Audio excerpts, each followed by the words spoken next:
Good morning. Pineapples? Rise and freedom. I'm Austin Peterson. You're watching and listening to the Wake Up America show, and that's on the 4 Liberty Network. It's Thirsty Thursday. Be excited. Be excited. Glad and thankful to have you here. If you're a regular, you know what to do. Click the like button. If today is your first time watching the Wake Up America show, I'd love for you to be a regular guest. If you say to yourself, after watching for a little while, man, this is a good show, I'd love to watch it again, make sure you click the follow button before you leave today and come back and join us every Monday through Friday from 7 to 9 a.m.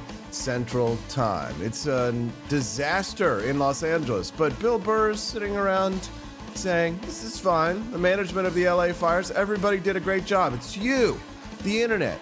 You're the problem with all your conspiracy theories about the Los Angeles fire. We'll talk about that this morning. Bill Burr's appearance on Jimmy Kimmel. Did he go woke? We'll answer that. We'll play the clips, and internet willing, we will be able to actually see them and watch them. You can text the show and let us know what's on your mind today. The text lines are open at 573-319-1586. Again, the text lines are open at 573-319-1586. Nice to see Mad Megatron, CEO Day. L-Dubs is here. Good morning, Pineapple. Bruce Burtwhistle got to talk to Steffi P yesterday. Good morning, good morning. Good morning, Pineapple. Looking very good, very nice. Good morning, Pineapple. Looking very good, very nice. Floby Tenderson says he received an extra hat 5 months after my order. I'm assuming a backlog error. Send me your XRP or LTC, Addy AP. I do not have any XRP or LTC. I have some Bitcoin.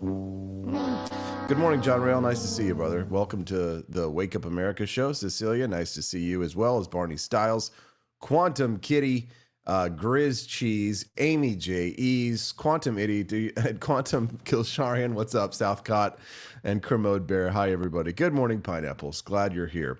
So we'll talk this morning about Bill Burr not only praising the disaster response in Los Angeles, but Luigi Mangione? Up is down, down is up, left is right, and nothing is right because everyone's on the left these days, even the right. What do I mean, Pineapples? You'll have to stick around and find out. Joe Biden, Kamala Harris apparently having problems because Joe Biden publicly stated that he thinks that he could have beaten Kamala Harris with his magic wand. Or he could have beaten Donald Trump. Beaten Kamala Harris with his magic wand. What are you, Montel Williams? No, AP, no. No, don't say it. Don't do it. With Biden's magic wand? No. With mine. Joe Biden and Kamala Harris are fighting. They're not happy because Joe Biden says that he thinks that he could have beaten Donald Trump. You know what? They're absolutely right. I mean, they don't have to actually be right, but you have to say that, yeah, oh yeah, because you want the Democrats to be mad, right? So just say, oh man, thank goodness Joe Biden wasn't the candidate. Whew, we really dodged a bullet there. We got to spread this rumor, guys. Yeah, if only Joe Biden had been the candidate, guys, he definitely would have beaten Donald Trump. You know what I'm saying? That's what you have to say, not necessarily what's true, but it's what you have to say, okay?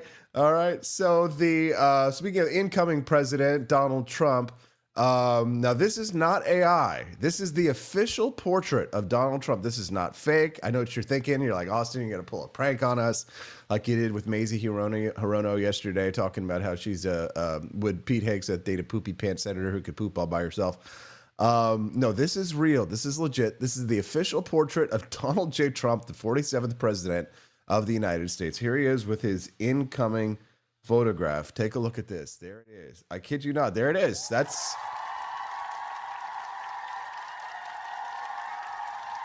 kind of looks like my grandpa, right? When they start to get to that age where like one eye starts to kind of like wink a little bit and then the other eye's like wide open and stuff, and it's like you don't know if they're mad at you or they want you to come over and have some Necco wafers with them while they drink black coffee.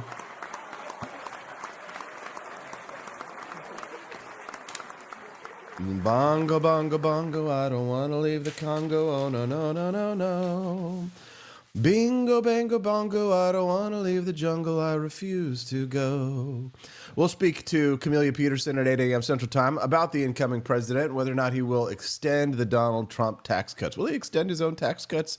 Time will tell. Lots of other exciting news. Vivek Ramaswamy might be the next U.S. Senator from Ohio. Oh, God, please. Good morning, pineapples. That would be fantastic. We're going to talk about the Vivek Ramaswamy effect. I'll ask Camelia about that, see what she has to say. MAGA, not happy about it. They are very upset. They're still mad at Vivek Ramaswamy for suggesting that the United States might have some toxic cultural aspects to it, even though that's what conservatives say every day. You just can't hear it from an Indian man. At 8:30 a.m. Central Time today, we'll hear from Daniela Pensack. She had a tweet that went viral saying, "What was the point of telling us to go to college? The Zoomers are not happy about the job market. Take this job and shove it," we're reading on the internet. Lots of young people today say it's not fair. The job market is just not fair. It's not tailored to them. People like Indians like Vivek Ramaswamy be taking their U.S. Senate jobs. They took her gerbs. It's a MAGA versus libertarian split. I think Daniela's taking the MAGA side. I'll take the libertarian millennial side. And Daniela and I will go back and forth at 8:30 a.m. Central Time today. It's going to be a great show. If you're just tuning into the Wake Up America show, we'd love to have you be a regular guest. So click follow. And if you are a regular, click the like button. We're going to have a lot of fun today. We got Camelia Peterson at 8. We've got Daniela Pensack. We've got clips and more.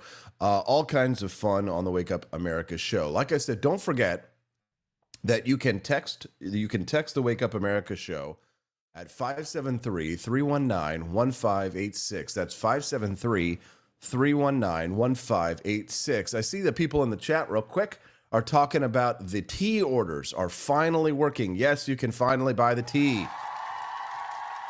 You could spill the tea. That's my job. But this stuff's too good to throw in the harbor. As you can see over there on your screen, 4 Liber Tea now available at the shop. And today's bonus content is very unlockable. Would you like to unlock today's bonus content? You can do so. If you want to go to the shop, you can make some purchases of some delicious tea from our forlibertyshop.com website. Everything's working just fine right now. So we were having some problems with the shipments, but now we don't have problems. There it is. So head on over to forlibertyshop.com this morning during the show, guys.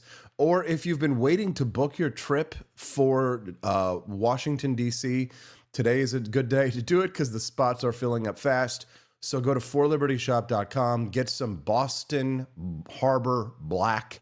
And you can also get some Gray's Revenge. Sign of Jonah got both of those, and I know he's going to love it. I can't wait for him to get them. So go to forlibertyshop.com and get yourself some 4 Liber tea. Yes, there you go. Good morning, pineapples. Looking very good and very nice. Bill Burr is in hot water with conservatives, online conservatives. He's mad. He says that the internet's the problem in the LA fires, not the politicians who are not responsible for what happened. Take a listen. Thank you. Very good to see you. I heard you had to evacuate your home. Yes, like most people I had to. I got lucky, the winds moved, but, the fire was coming and all that stuff. So I feel lucky. Are you guys back in? And I think everybody did a great job. Yeah. Everybody did a great job, but not you. You see, we're about to learn why you are the problem. Like the internet, Yeah, right. I know. It's right. Oh, my God. All of these fire experts. Why didn't you just fly a helicopter into the ocean? And then just, I don't know, because it was 100-knot winds. You want to do that? You want to do that at night, you lunatic? How are you? This was definitely mismanaged. That's a big word we're hearing now. Mismanaged, like some idiot on the internet knows how to manage the worst fire in L.A. sitting there in his underwear. You know what? Looking at the footage on the internet, I have determined that this here was mismanaged. Interesting. I have to say, Bill Burr, he's really fallen off in recent years. No, Bill Burr goes on to talk about Luigi Mangione in that interview, and we are going to play it here in just a couple of minutes. But I want to pull up the text lines, make sure that everything's working there, and that I am getting your text messages at 573-319-1586. Again, the text lines are open, and you can send them in anytime at 573-319-1586. Let's continue our Bill Burr interview, and we'll take a listen here. I know, it's right. Oh, my God. Helicopter into... You lunatic. Fire in L.A. sitting there in his underwear. You know what? Looking at the footage on the internet, I have determined that this here was mismanaged. You know about helicopters because I remember, and it's interesting now thinking about it because you Sorry about the internet, guys. This is what I get for doing the show from home. I said don't know that about it. I know about the one that I fly. Other than that, I don't know Oh man, he fought so Bill Burr. I didn't know that Bill Burr flies helicopters. That's the sign of a rich man. anything about it. you know But something if you're on the about- internet, you know everything. I hope you know about it because you said that you learned Yeah, it's funny about Bill Burr. Like Zed the Head was saying that Bill Burr has been like this for years. I had to quit listening to his podcast. It's funny how Bill Burr, he made his money in stand-up saying things that would get any ordinary leftist canceled. But once it's like Jimmy Kimmel, they get big and rich and famous on the backs of their politically incorrect comedy, and then they get to they get to Hollywood and they start to blow up. And then once they get big, in order to stay inside of these circles, they start changing their views and opinions. They start shitting on all of us. And pointing fingers at the little guy. We're the problem, the internet, the conspiracy theorists on the internet. We're the ones, right? No, Gavin Newsom, great job. The fire, it's definitely not mismanaged. It's not mismanaged at all. No way. Unlike Gavin, I am in the pursuit of truth. So I've taken it upon myself to interview boots on the ground. I have interviewed members of the Los Angeles Fire Department, and the truths I have found are harrowing. Why is Gavin so adamant about pushing this narrative that they did not run out of water in the Pacific Palisades? Well, it's because they did. A firefighter told me that he was on a street in the Pacific Palisades, and not only did he run out of water, but they had insufficient hydrants. So he explained to me that the standard distance between residential homes is usually less than 1,000 feet. And in this case, these homes were very large. We're talking like 15,000 square foot mansions and hydrants that were over 1,000 feet apart. In addition to that, running out of water and these hydrants being too far apart, these hydrants only had a 2.5-inch wharf hydrant instead of 4 inches, which means the diameter of the hose. This means that these firefighters did not have sufficient fire flow to extinguish these fires. He told me that they were doing the best that they could and they were making good effort, but they could have saved more homes by putting up a water curtain, which would have allowed them to save the exposure of houses. But they couldn't because they ran out of water in the Pacific Palisades. He highlighted that he didn't want to diminish the fact that this fire behavior was insane and it was the worst he's ever seen. We could have saved way more structures than we did if we had water. In addition to that water reservoir being empty in the Pacific Palisades, holding 117 million gallons of water, they tarped it when they never should have for environmental reasons and evaporation. But don't you think that evaporation should not supersede the need for helicopters to access the water and suck out water for fire suppression, for aerial help? That was out of the question because it was tarped when it was not meant to. I was also informed that the city, allegedly, did not consult with the fire department before they drained this reservoir. Let me read what he explained to me. He says that we are set up to run something called a master stream operations. This is where you're flowing upwards of 800 gallons a minute from a big water cannon on top of the rig. And in order to do that effectively, you have to be connected to a hydrant. It's highly effective. You can put out a ton of fire with it. Now, granted, this fire behavior was insane, and we're working to save every home we can. But in this instance, we could have saved more homes if we had more water, but no water in the Palisades. We had water in Malibu because those reservoirs were filled. It's basic stuff. We need water to put out fires. That's nicely done. Well, that's the internet. That's the person that Bill Burr is pooping all over as the problem. The internet. That woman, Avery Warwick, who did the research, did her homework, contacted the firefighters, asked them serious questions. No, it's her that's the problem, right? It's not Gavin Newsom, right? It's not the LGBTQIA plus firefighters who say that, if your man got himself in a burning building, he might want to ask how he got there. No, Avery Warwick, right? She's the problem, right? And he wants to attack Whitney Cummings and some of the crazy people online. He wants to attack them as the problem. He doesn't want to have to react to someone like Avery, who actually did her homework and knows what she's talking about, because, of course, it's much easier to have a straw man argument and to seem like you're cool to the liberal elite. And you don't want Jimmy Kimmel to not invite you back on his show anymore.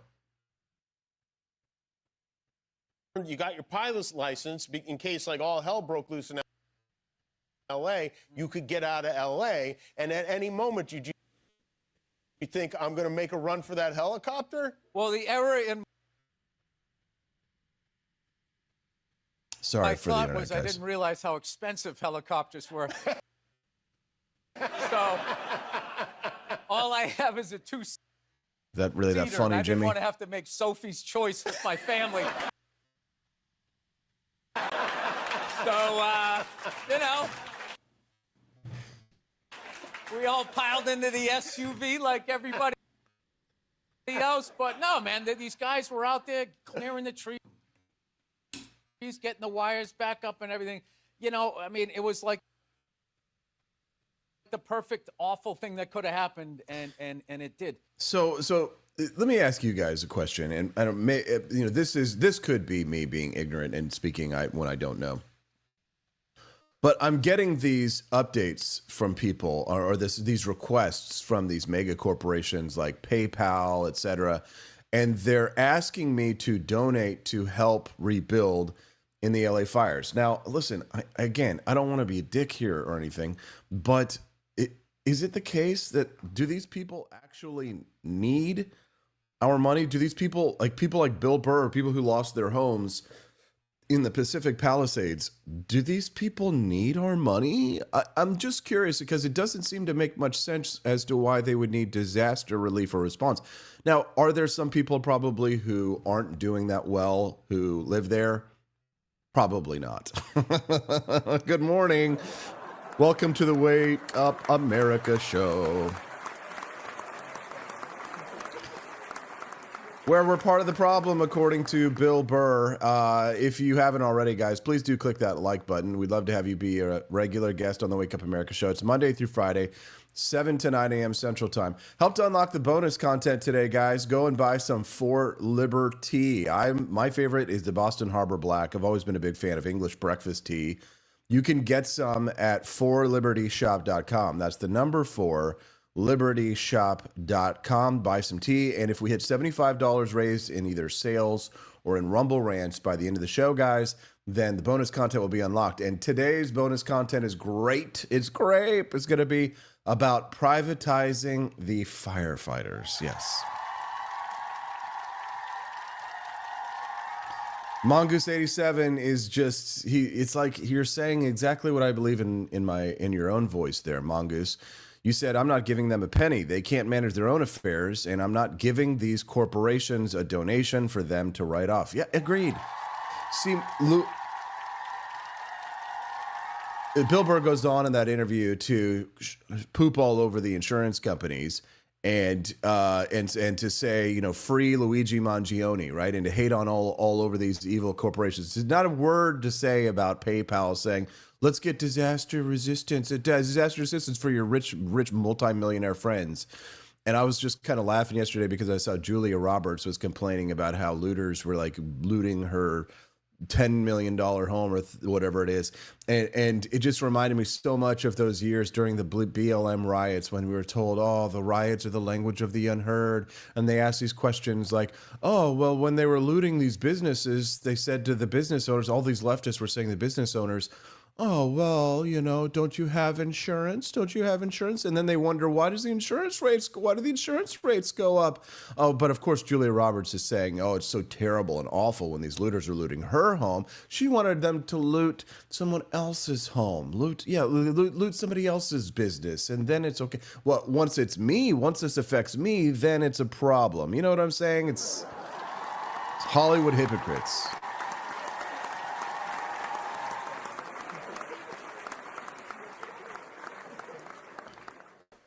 Again, we'd love to hear from you today. You can send us a text at 573-319-1586. That's 573-319-1586. C. O'Day says, they won't even cover my lost business. And fortunately, if this San Bernardino fire spreads, my base company is covered by Legacy Insurance. Boy, C. O'Day, that sounds pretty bad, dude. And if you do need some help, just let us know what we can do to help you, sir.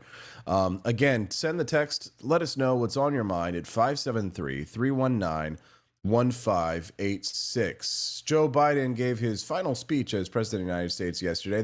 Seems to be a little bit of angst or anger. This is what I'm reading from the Wall Street Journal. Between Kamala Harris and Joe Biden over Biden's recent contention that he would have won the 2024 election. Harris has been reluctant to distance herself from Biden or criticize him throughout her vice presidency, even as several top Democrats pushed her to break from the unpopular president after she replaced him atop the ticket.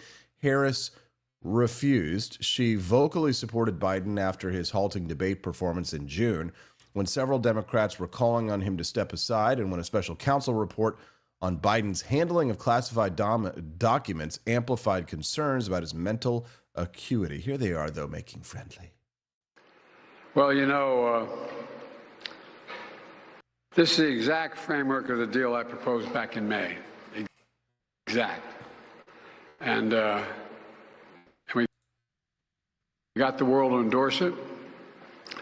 Secondly, it's America's support for Israel that helped them badly weaken Hamas and its backers and create the conditions for this deal. And thirdly, I knew this deal would have to be implemented by the next team. So I told my team to coordinate closely with the incoming team to make sure we're all speaking with the same voice, because that's what American presidents do. So this is Joe Biden talking about the peace deal between Hamas and Israel, tenuous peace deal. And he's sideways admitting that the incoming administration actually played a hand in it. And here they are talking about it again. When it comes to the involvement of President-elect Trump's team, it has been absolutely critical in getting this deal over the line. Well, there you go. That's all you had to say.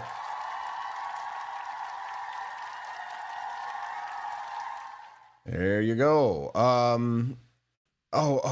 This was somewhat related. Democratic Senator Chris Coons accidentally said the quiet part out loud that Nancy Pelosi orchestrated a coup against Joe Biden. I wonder how Nancy's feeling these days. But on Jill Biden and looking at this, she had a quote today to the Washington Post about Nancy Pelosi's role in Biden getting out of the race. And she said, quote, "We were friends for 50 years. Imagining she was using her teacher's voice, she said, quote, "It was disappointing." You know that Jill Biden is very careful with how she uses her words. What did you make of that moment? Well, it's the first I'm hearing of it, but what I make of it is that she may well have wished that Speaker Pelosi had engaged directly with them rather than orchestrating a campaign to try and get President Biden to step down from the race. Ultimately, it was the right thing for him to do for his candidacy, for the country, for the party. He doesn't think so. Joe Biden thinks he could have won. But I do think there were some hard feelings about how that happened. At the end of the day, what matters most is that today, tonight, in that speech, and in our conversation, I'm reflecting on the remarkable things that President Biden got done. He ran on bipartisanship. He spoke at his inauguration about working across the aisle. There were lots of folks who thought he wouldn't be able to get much done in a badly divided Congress, inaugurated just 2 weeks after January 6th. And in the end, he signed into law bipartisan bills that did more for infrastructure, gun safety, investing in veterans, rebuilding manufacturing than any president in decades. It's a really strong record of accomplishment. He's leaving office despite that, with an approval rating that matches when it was at his lowest. That matches when he was at his lowest. You love to see it. I mean, he probably shouldn't have said that Nancy Pelosi was the one who led the coup. Probably a big mistake. Good morning, pineapples. Good morning, pineapple. Looking very good, very nice. Good morning, pineapples. Looking very good, very nice. Please do click the like button, guys. We'd love to hear from you. You can send us Rumble rants. Help us to unlock that bonus content. I think we are at a whopping $0 raised out of the Wake Up America show. Yes.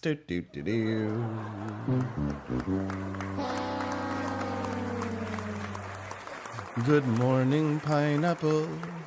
Looking very good, very nice. Jason Sylvander joining us over on YouTube this morning. Good morning, Jason.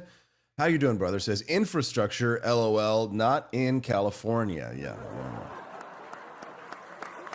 Now, if you're on YouTube, guys, like Jason, we've been demonetized over on YouTube, so you're not allowed to send us any YouTube super chats or anything like that. But you can help to unlock the bonus content this morning if you go to forlibertyshop.com and you make yourself a purchase. I recommend that you try our new brand of 4 Liberties at forlibertyshop.com. Pick a tea that you like. If you're a lot of people these days, Stephanie's been making phone calls, chatting with people and talking about the new products. A lot of people say that they're really not into caffeine so much these days, which I can't identify with. I'm a big coffee guy. I'm actually drinking our holiday roast, the roasted pecan. Thank you, Blue Trike, for being the first guy to start the tip jar. Appreciate that, brother. But a lot of people are not into caffeine these days, which I totally do not identify with. So that's why I enjoy Boston Harbor Black, because it's a nice mid-level caffeine, and it helps me kind of get through the afternoon. I start the morning with my founding flavors, and then I hit up Boston Harbor Black in the afternoon typically, and then move on from there and try and not be caffeinated in the evenings if I can. But if you guys are big caffeine fans, we've got you covered with our Founding Flavors coffee and many of our 4 Liberties. But we also have some caffeine-free blends like our Apple Orchard, our apple cider tea over at forlibertyshop.com. Thank you, Quest Fanning. That's $2. All we got to do is raise $75 by the end of the show. So if you go to forlibertyshop.com, any purchases that you make, guys, help to unlock the bonus content today. And today's bonus content is what is about privatizing the firefighter department, guys. And I know that many of you will like it. So, good morning, pineapples. Looking very good and very nice. Good morning, pineapples. Looking very good, very nice. Speaking of pineapples, Vivek Ramaswamy is open to replacing J.D. Vance in the Senate if offered, and Donald Trump says that he's cool with it.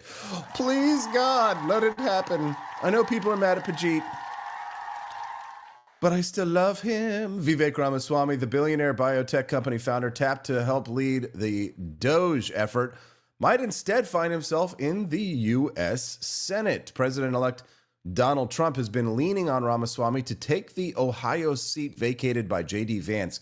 Talk about an upgrade. The vice president-elect, if it is offered to him, according to a person familiar with the discussions, Ramaswamy is open to the idea. Yeah, you damn right you are. You better be open to the idea, Vivek. That is a reversal of his previous move of publicly withdrawing his name from consideration when Trump named him to the Department of Government Efficiency, Doge. Speaking of Doge, if you haven't seen, we do have a whole collection of Doge merchandise over at forlibertyshop.com.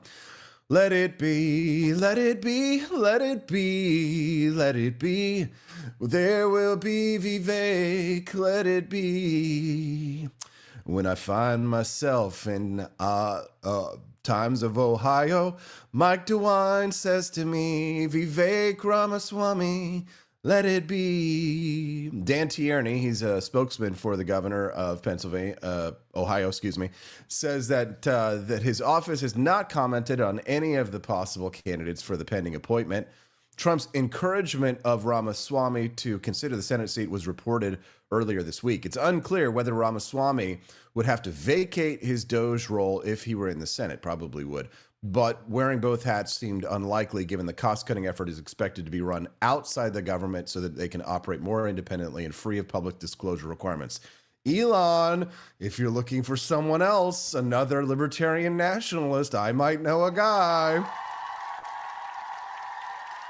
Bubby, baby, give me a call. Good morning, guys. Welcome to the Wake Up America show. We're glad and thankful to have you here. I hope that you guys will help us to unlock that bonus content. So please do be as generous as possible and help us to finance the next stage of the Liberty Revolution here in the United States. We're very excited about the possibility of adding another show this year. I've got a phone call tomorrow with a person who might be adding on to the For Liberty Network's roster of incredible talent. Today on the Wake Up America show, we actually have one of the hosts of another show that's on my network, and that's Daniela Pensack, who'll join us live at 8:30 a.m. Central Time to talk about why she went to college. She just doesn't know. And Camelia Peterson at 8 a.m. Central Time today. She's going to talk to us a little bit about extending those Donald Trump tax cuts. All right, pineapples. So if today is your first time watching the Wake Up America show, please do click follow. And if you haven't already, do click that like button because we'd love to have you be a regular guest and help support the show that way, totally free.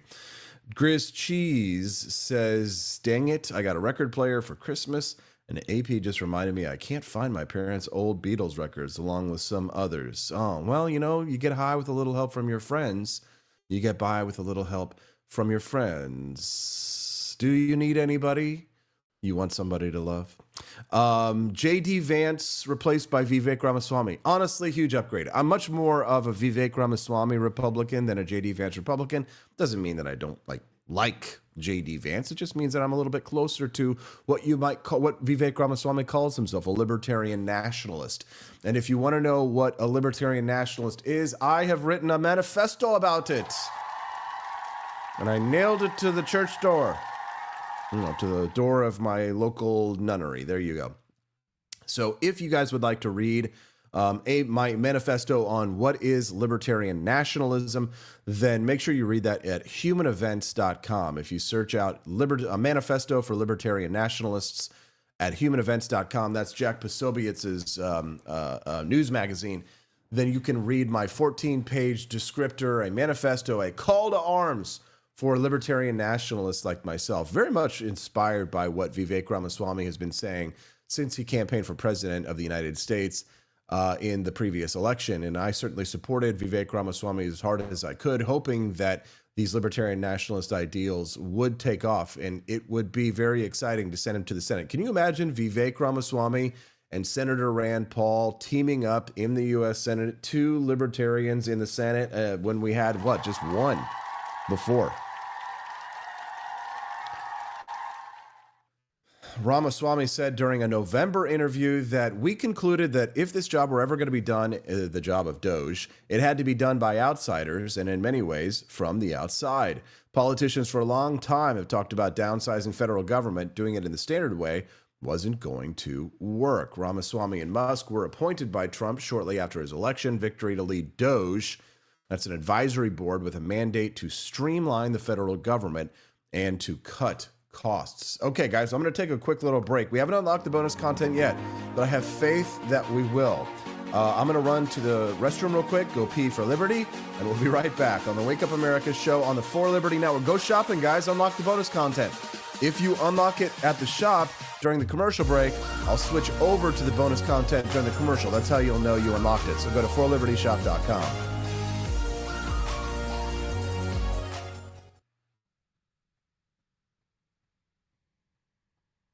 to hazardous materials while serving in the military and have an illness or condition as a result. If so, you may be eligible for VA benefits and services. Whether you need health care or want to file a disability compensation claim related to military exposures, VA is here to help. Visit va.gov/military-exposures to learn more and apply today.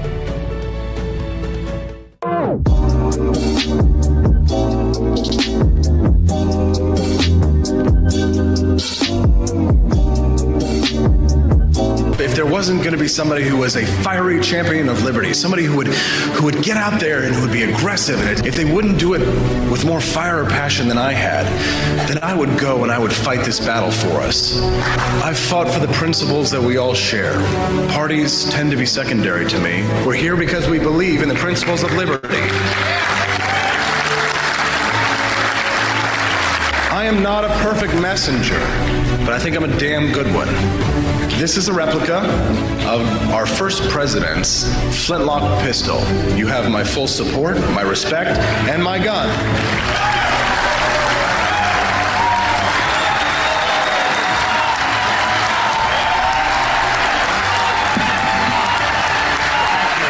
I think that the heart of my philosophy is much more libertarianism than well, that's the fashionable word these days, I guess. A conservative is no longer just that. He's a libertarian and always has been.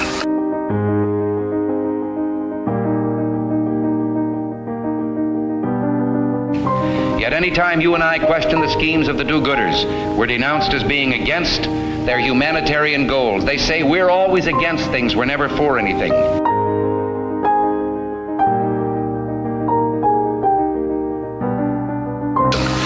What is fascism? Fascism is private ownership, private enterprise, but total government control and regulation.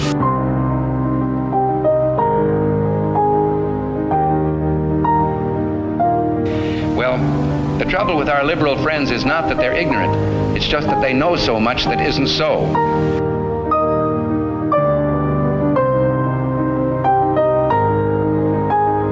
If we lose freedom here, there's no place to escape to. This is the last stand on earth.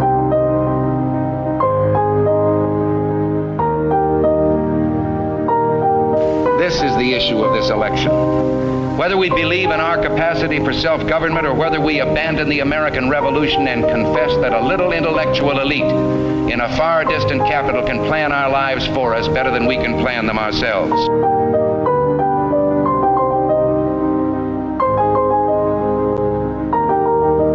The conservative, so-called, is the one that says less government, get off my back, get out of my pocket, and let me have more control of my own destiny.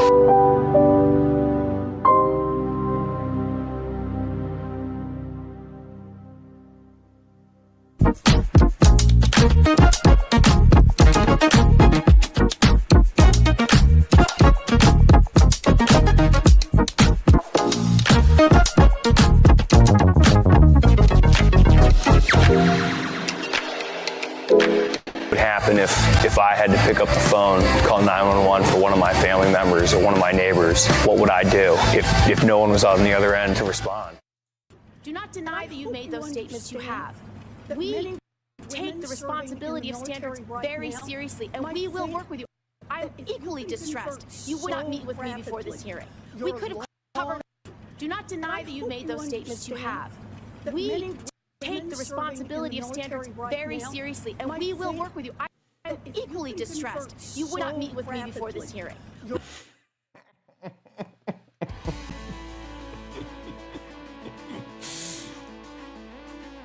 You want to hear the most annoying sound in the world? No, I'm not gonna do it. I'm not gonna do it. No, here it is. Good morning, pineapple. Looking very good, very nice. Good morning, pineapple. Looking very good, very nice.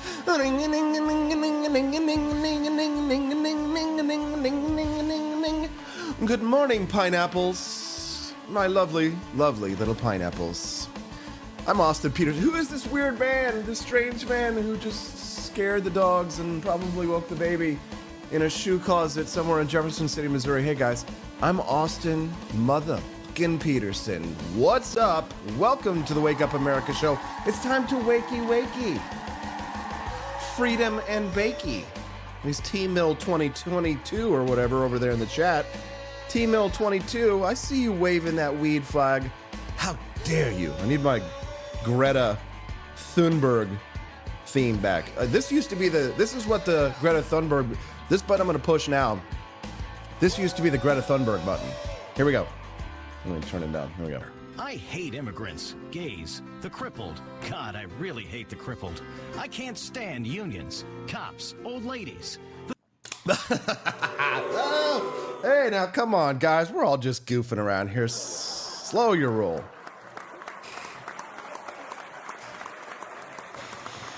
Good morning, pineapples. You're looking very good and very nice, especially Franken Beans 76. Franken Beans. What's up, guys? It's me, AP. Your sentinel for liberty, right here on Mondays through Fridays, 7 to 9 a.m. Central Time. AP gets the job done, keeping you informed, making sure that you're having a good time, making sure that you're making friends and everybody's getting along. It's a positive, healthy community that I like to call the For Liberty Network. That's me, Liberty Tonight, Culturama. That's 3 shows. That's 1, 2, 3 shows. And I'm looking to add a 4th show, maybe a 5th, 6th, 7th, 8th, 9th, and 10th if we can get it done. Help, will you bless me with something to get it done? Bless me with something. Oh gosh, you say. Hold on, this is the conversation we're having this morning because we haven't unlocked the bonus content you see. Usually people just go to forlibertyshop.com, they buy a little something nice for themselves and their family members, maybe a good gift for their friends, if they love them, right? They would only go to forlibertyshop.com and buy something for their friends or family, for themselves, or if you even loved yourself. Do you even love yourself if you don't buy from forlibertyshop.com? But no, this is the conversation we're having this morning. Can you bless me with something? Oh, gosh. Money-wise. Please. Can you suck it? Whoa, wait a minute. That wasn't supposed to be in there. Money-wise. I get it. Taxes are due this time of year, and I know you all hate it, and it is a difficult time. But if you have become, like we've had like a few people in the last week become monthly donors to the Wake Up America show. People like Jose MMA, people like Neil Struharic, and others have become like $17.76 a month donors to the show and to the network. You guys are freaking amazing, and thank you so much for your generosity. I know we're still living under Bidenomics, but don't worry, Donald Trump is coming, and I'm so excited for January 20th because listen, if Vivek Ramaswamy becomes the next senator from Ohio, I'm going to call this whole me voting for and shilling for Trump in the last couple of years thing, I'm going to call it a huge success. A huge success. I'm going to rub it in everybody's face. Sadly, I won't get to really dig it into Camellia because, you know, she voted for Donald Trump too. You know, she grudgingly, she doesn't like the nasty, naughty behavior. She wishes everybody was like Ronald Reagan and witty and erudite and well-spoken and comedic. Well, Donald Trump is funny, and Donald Trump also kicks ass. He is an ass kicker, and America kind of needs an ass kicker at this point in time.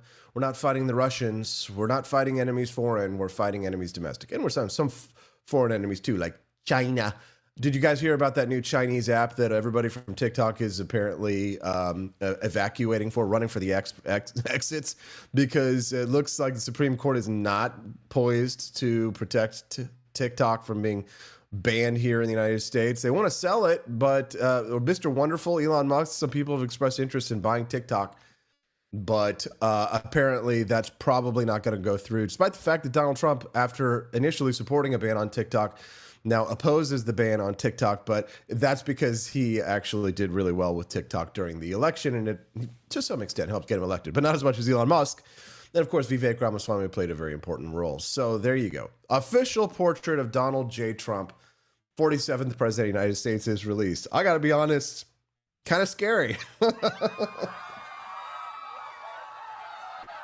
Good morning, pineapple. That does not look like the type of face it's going to wake you up in the morning with a smile. That looks like the type that's going to throw a cold bucket of water on your head, like ice water in the morning, and say, oh, laddie, get up. We've got some communists to kill. Yar.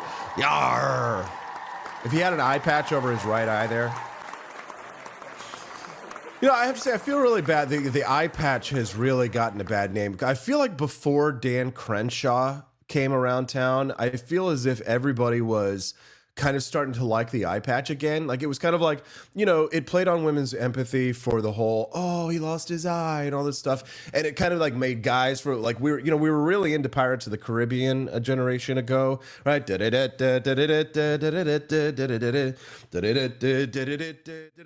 Savvy, right? Everybody was into Jack Sparrow. So the eye patch was really doing well for a little bit. And then Dan Crenshaw came along and just kind of messed it all up. You know what I'm saying? Frankenbean says, loving the stash, you're the best. That's great. So I think we've hit $10 towards this $75 goal to unlock today's bonus content. Guys, less than 10 minutes, Camellia is coming. We're going to talk to her about the Vivek Ramaswamy thing. We're going to talk to her about the Donald Trump tax cuts, because that could affect all of us. Don't you guys want to pay less taxes? Oh, God bless America, I want to pay less taxes. But we got a big national debt. I want my tax cuts, damn it. Give me my tax cuts. If the boomers can be like, we're going to take every single penny you have, and we're going to destroy the economy and destroy this nation and leave you millennials, Gen Xers, Gen Zers, leave you with now Gen Alpha, my baby, and now leave you with nothing, then I'm going to support my damn tax cuts. Give it to me. Roar. The deficit. Okay, well, you know, listen, at this point in time, the deficit can take care of itself. That amount of money is so astronomical that we have put our nation into debt. It's just, these are numbers that humans can't even comprehend, right? And some quant out there, some quantitative analyst is going to say, yes, well, you know, we must worry about the deficit. And please, like, understand that, like, I don't think it's good. I'm not just like, oh, no, let's completely not think about those things. But it's like, until you have got 100 Vivek Ramaswamys in the U.S. Senate, until you have got, you know, 435 Thomas Masseys in the House of Representatives, guys, what are you going to do? Like, you are not going to be able to do jack squat about it. Donald Trump wants to spend a lot of money. He's got a big, very, very, I will say, progressive agenda, not in the sense like, I know your hair's lighting on fire right now when I say that, but you're like, ah! And some of you who like really know what I mean when I say progressive, I'm not talking about purple-haired freaks who are like, let me read to your children. You know what I'm saying? That's not what I mean when I say progressive. I mean in a Rooseveltian type, right? A Theodore Roosevelt, right? As a Rooseveltian, very kind of progressive way. So just calm your tits, enjoy the Wake Up America show. And since it's speaking of tits, show us your tits. I won't say that about my next guests because they are lovely, professional young ladies. We will have professional conversations, and there will be no allusion to tats on this Wake Up America show. No tats allowed. No tats. Austin, you're going to hell for sure. If you're going to hell with me, click that like button, and I'll see you there. Camellia Peterson in less than 5 on the Wake Up America show. Unlock the bonus content. What's wrong with you?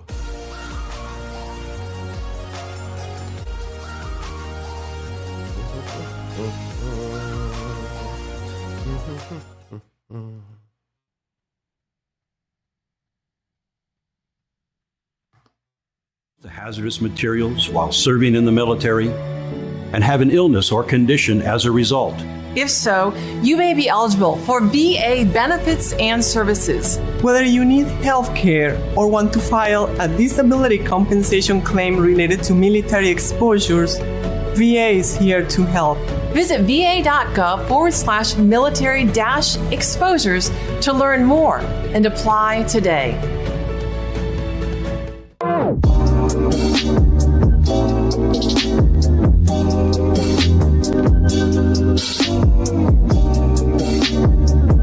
If there wasn't going to be somebody who was a fiery champion of liberty, somebody who would get out there and who would be aggressive. And if they wouldn't do it with more fire or passion than I had, then I would go and I would fight this battle for us. I've fought for the principles that we all share. Parties tend to be secondary to me. We're here because we believe in the principles of liberty. I am not a perfect messenger, but I think I'm a damn good one. This is a replica of our first president's flintlock pistol. You have my full support, my respect, and my gun.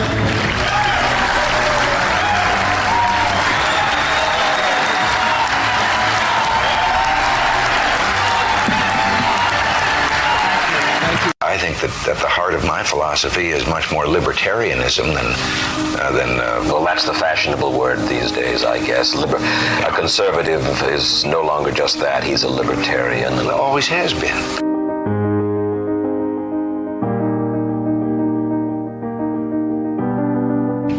Yet any time you and I question the schemes of the do-gooders, we're denounced as being against their humanitarian goals. They say we're always against things, we're never for anything.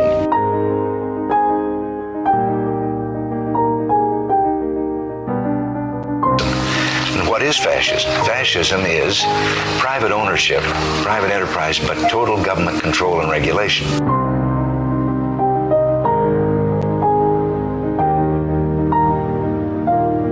Well, the trouble with our liberal friends is not that they're ignorant. It's just that they know so much that isn't so.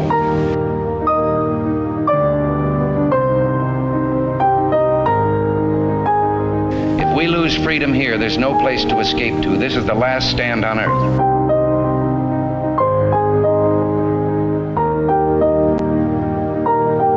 This is the issue of this election. Whether we believe in our capacity for self-government or whether we abandon the American Revolution and confess that a little intellectual elite in a far distant capital can plan our lives for us better than we can plan them ourselves.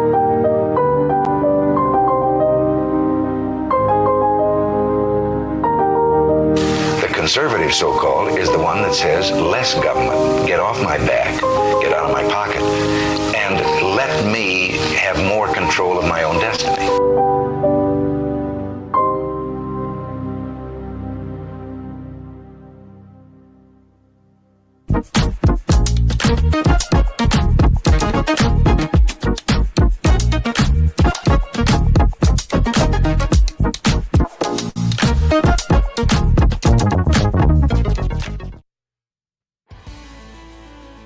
Good morning, pineapples, rise in freedom.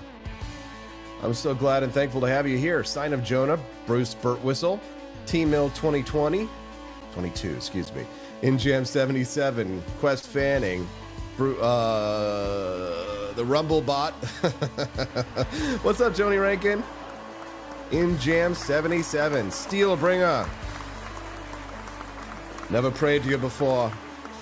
Grant me revenge. And if you do not listen, then to hell with you.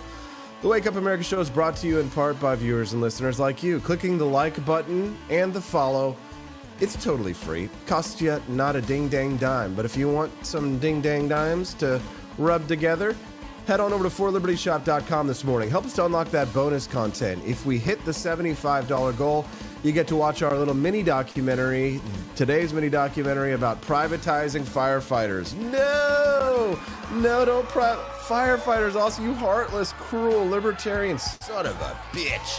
How dare you even think about such a thing? All right, Thirsty Thursday. Have we cleaned the taste out of our mouth of all those terrible things I was saying just a few minutes ago? Is it time for me to play nice and to be respectful to my good friend Camilla Peterson? Hell no, but we'll bring her on anyway. And I might be, I might make her laugh. I might make her cry. I'll definitely make her blush. What's up, CJ? Am I going to have to make another New Year's resolution to be nice to you this year? every year to be nice to AP, CJ. Well, it's nice to see you. Happy Inauguration Day. You were at the governor's ball the other night. And, how did everything go? Did any lawmakers try and grab you or act inappropriate when they were drunk? as they usually do. that never happens here. And, I am also convinced that I have an Ice Princess vibe, and so they know better than to do that. No way. Well, Camellia, we've got a lot to look forward to on the state level here in Missouri, and we'll talk about that in just a minute. And I do want to talk to you about America for Prosperity and their push to help extend the tax cuts, because God knows we could all use a tax cut. But first, foremost here, big news here, you and me, big fans, Vivek Ramaswamy. He's been in kind of trouble lately with the MAGA movement, and there were these conspiracy theories that the reason why he hasn't been speaking in recent days is because he's been chastened by MAGA after they took him and Elon Musk to task over the H-1B visas. Oh yes, because populists are known for the intellectual discourse, Camellia. But Vivek Ramaswamy, exactly. Vivek Ramaswamy in Ohio as U.S. Senator, is this a yay or is this a... I'm not sure. Okay. I don't know. I've been wondering what they were going to do with this seat. And the thing is like, of course, the question everybody's asking is, how does that affect Doge? Like, is he even able to do both things? Not just from like I don't know, if not a legal perspective per se, but as far as protocol, if he can do it, but also from just a time, aspect. Can he do it? Is he going to have the time to do both things? And it seems like he wouldn't. And I don't know. So the question is where does he produce more value for us? Mm-hmm. And also, so I guess this is different too, because the governor appoints, right, for this seat. So because I don't know, if he had to run an election for it, I just don't know enough about Ohio to know if he's popular enough that he could win an election. Okay. Well, yeah, I mean, that is a question because, if he gets appointed, they wouldn't necessarily, he could face a primary challenge and then he could be out of there. But he really could, I think, accomplish a lot with the Department of Government Efficiency. I'm just glad to see that the guy's getting his kudos because, Camellia, I'm going to be real. Right. He's one of us and there's very few of us. It's so funny that you say that because I hear so many conflicting things about him, right? And I was just sitting at dinner with someone last night who's also very libertarian and does not have the same glowing opinion of Ramaswamy. And so what I hear was this some left libertarian? No, not at all. So a right-wing libertarian who's skeptical of Vivek Ramaswamy. But right. Yeah, and the pushback that he gave that I hear most commonly is that, like Vivek changes what he says from place to place to place. I don't know about that. I mean, like I've heard that criticism and I don't really see it. To me, not that I've listened to everything he's ever spoken. To me, it sounds like you were speaking to an NPC because from it sounds like someone who was just repeating what they heard from someone else instead of taking time to formulate their own opinion. This is a guy who he was getting smeared back when he was running for president when he was at Harvard as that libertarian. People got sick and tired of him raising his hands. And he said in his very first election, he voted for the Libertarian Party. Maybe we should be mad at him for that, for being so stupid. Like, I ran for president of that party, right? Slap me across the face, right? And call me Sally. But CJ, he changes his minds. Who doesn't change their minds? Right. And the thing is that the thing I always bring up is probably what impressed me the most, other than the fact that he's talking about these ideas that no one ever talks about on the national stage. Yeah. Like he's the person, he's kind of like the Ron Paul of our time. At least, somebody's on the national stage talking about these ideas of liberty and those principles. And I think that's really important. But also one of the most impressive things he did on the campaign trail was he would have these protesters that would come in and try to shout him down and whatever. And he gave them space to talk and he engaged in a good faith conversation with him. And I watched him multiple times turn that around into a productive conversation that actually made those people stop and think. And so that is a skill that is just so hard to find. And especially in, the age of extreme tribalism that we have in politics right now. But I really appreciate that characteristic a lot. And I think it's way undervalued. It's tough because, Vivek weighed in recently in the culture wars in the United States on a side that that is not popular with the MAGA base right now. And I think it, from a meta perspective, that what's happening here is that there appears to have been this mistaken belief that somehow we were to be delivered from despotism to liberty on a feather bed. In other words, I'm stealing my Thomas Jefferson quote there. I'm stealing Jefferson's quote there. But they thought that there was just going to be a law that could be passed and we were going to fix the problems of society, that we weren't going to be able, that we weren't going to have to make sacrifices, or that, that we were going to just, since we win, everything has to change now. When, of course, the left is like digging in, building up their redoubts and sandbags and doing everything they can to try and stop our advance. Like Mark Zuckerberg is just one Democratic election away from saying, actually, free speech is a bad thing. You know what I mean?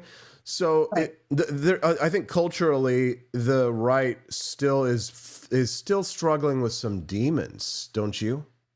Well, I also think that this is somewhat the natural outcome of an advanced, decadent society where the right is just as comfortable as the left, right? And when you ask something that makes them uncomfortable, they don't really want to do that. They kind of expect the politicians are just going to take care of it, right? And there's going to be no discomfort involved. And I mean, that was one of the things actually in our governor's inaugural address that I appreciated this week, was that he said that, we have a culture that has a fear of change and that says we should just keep doing things the way we've always done them. And he was like, but he said Missourians didn't send him there to do what's comfortable.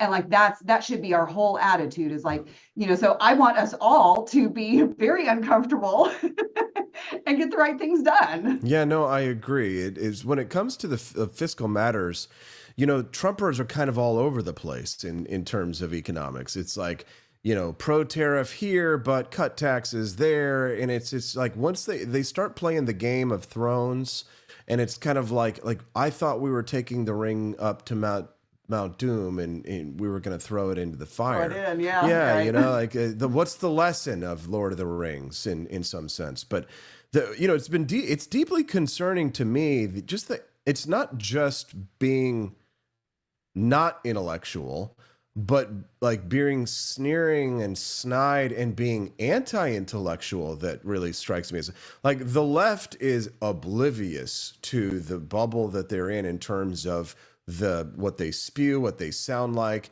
right? The right tends to be a bit more self-reflective, and you'll see that sometimes in like influencers like Seth Dillon or Joel Berry or some of but like, what's funny is that you've got James Lindsay out there, and he's fighting the woke right every day, and it's kind of sad to watch in some ways, because he posts these like memes that he obviously typed out in like 10 minutes to like, what is the woke right? And it's like, on this side, this is a conservative. Here's what the woke right is and stuff.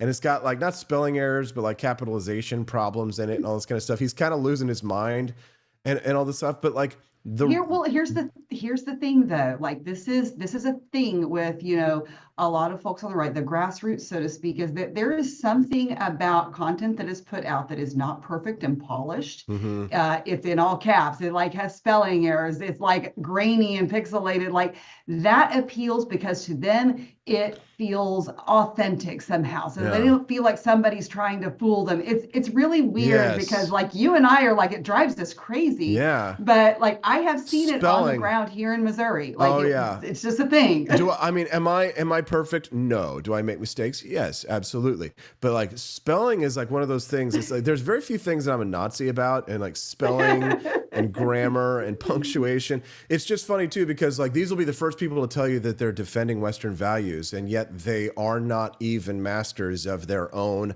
language. Like they're not even masters of their own culture. It's like we're fighting for Western values, we're fighting for Western culture. Bitch, you can't even spell culture.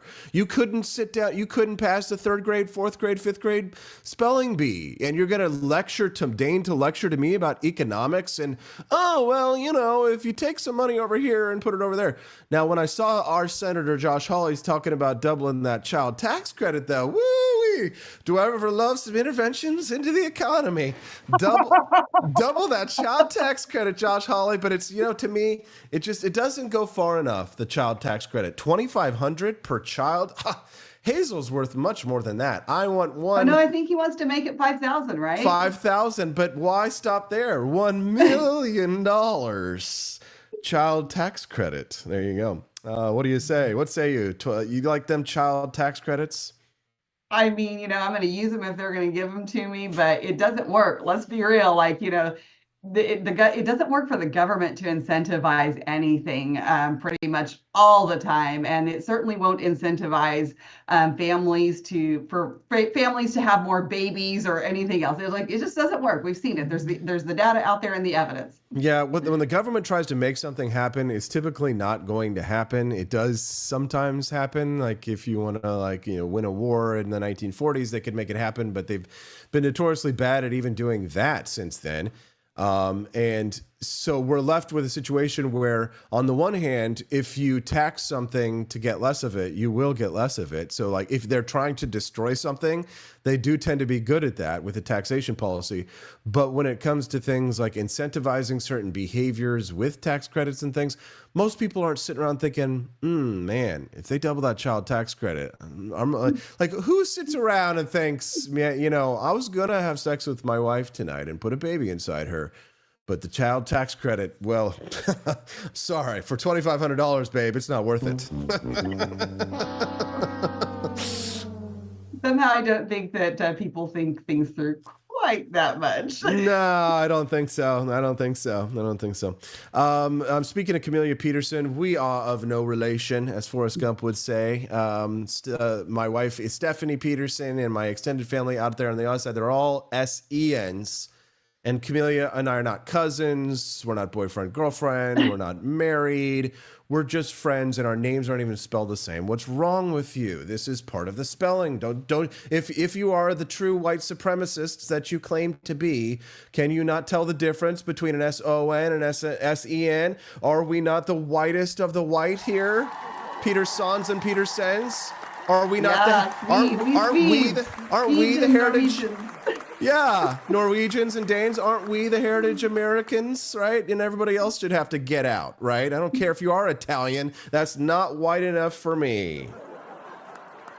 Well, wait a minute. I have so much of my ethnic background. It's not even funny. Like I'm just a mutt. But do you have the single drop? Because remember, the Nazis are very concerned about the single drop rule. Do you have a single drop of Ashkenazi? I have no idea. What about Afrikanus? No idea. Probably. Who knows? Oh, well, send her to the camps. Send her to the camps. Erica, dun, dun, dun, und das Reich, dun, dun, dun. Erica, Camellia, we're all connected in some way. I'm probably like your 157th cousin, 3 times removed or something, right? Hippie nonsense. Hippie nonsense. Evolution is fake. Christ is king. Tariffs work, and if we raise taxes, everyone will be richer. Camellia, tell us about Trump's tax cuts. The thing that Trump got right in his first administration. People are like, most libertarian ever. And I'm like, well, it's a low bar, first of all. And second of all, the Trump tax cuts were huge. They were huge. This was a good thing for our economy. We want more of this. So what are you doing at AFP to make it happen? Yeah, so put my AFP hat on. This is something that on a national level that we're really working on right now. And so those 2017, the Tax Cuts and Job Act is set to expire at the end of this year. So the assumption is that with Trump coming in, right, and we've got Congress and the Senate, like this is a no-brainer. But we can't, like, as we have seen, we can't take anything for granted because they're going to actually get this done. It's not going to get bogged down. So I think there are a lot of people who would really feel it and would be hurting if these tax cuts expire. Inflation's already been bad enough, and it's going to take some time with the changes in policy to recover from the effects of the last administration, right? So this is, for example, if these tax cuts do not get renewed, like here in Missouri, they estimate that the average Missouri family would end up losing over $2,000 as a result of not having these tax cuts.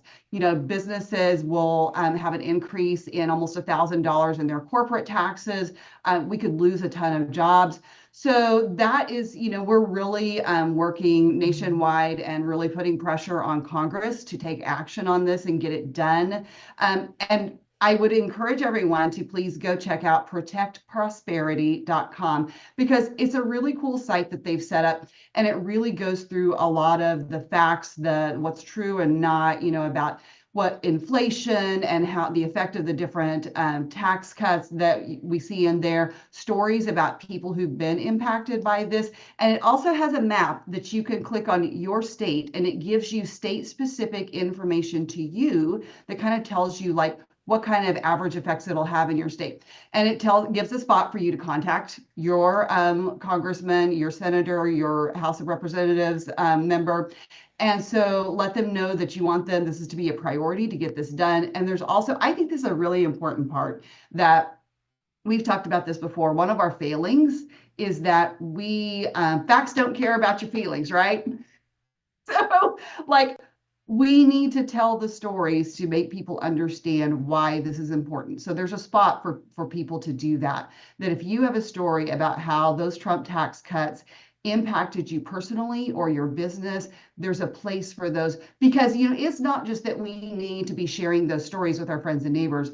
It's important for our legislators, for our lawmakers to hear those stories, because if you, I know everybody thinks, well, you call your legislator and you holler at them, or you go and you have a rally or whatever. Those are all things that are important. But the number one thing that legislators, whether it's here at the state level or the national level, tell me is that if someone shows up in their office or they send them a personal story that gives, how something has impacted them personally, that is much more effective and moving than, all of these other things that we can do. That's interesting.